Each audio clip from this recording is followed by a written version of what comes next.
Hi! Magandang araw po sa inyo lahat at nandito na naman po tayo sa tikiman at kainan portion. Okay? Ito po ngayon is, ang aming pagkain po ngayon is, ang aming i-review is Broast Chicken. Ang tawag po dito parehas is Broast Chicken. Yung isa po is spicy at yung isa po is regular only. Okay? So, ano po ba ang meron sa may broast po? Okay? Ang broast po, meron po siyang 4 pieces na chicken. Ano po siya ng wings, thigh, legs, tsaka meron po, basta 4 pieces. Hindi ko alam po ano to. Basta yun po. Then, meron din po siyang fries, French fries. Okay? French fries.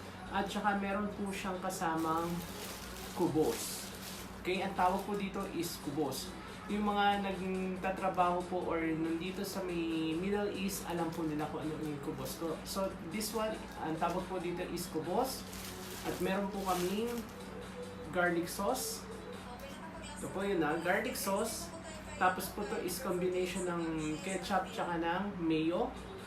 At tsaka, meron po kaming chili. Okay?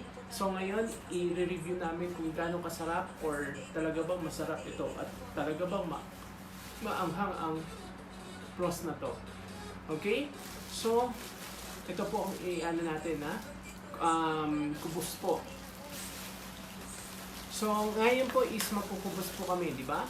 Siya po is magkukubos kasi kailangan niya magkubos. Gusto niya magkubos. So, akin, iba po. Sa akin po, magra-rice ako. Alam niyo naman ng Pilipino, gusto rice. Crunchy siya. Grabe.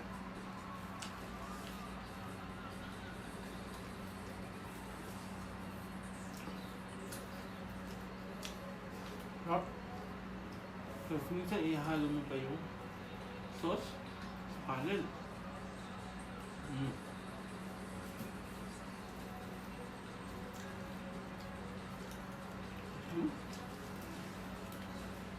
Grabe.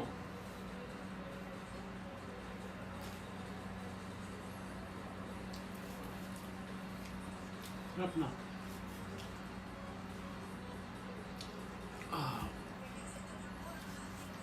Grabe, sarap. Okay guys, siguro dito na rin tatapusin kasi matatapos na rin po kami. Salamat po sa pagsama sa amin dito sa aming another review ng pagkain sa mga Arabic food. Okay? So, always po please subscribe, like and share, at don't forget to ring the notification bell. Kaya po hanggang sa susunod, peace.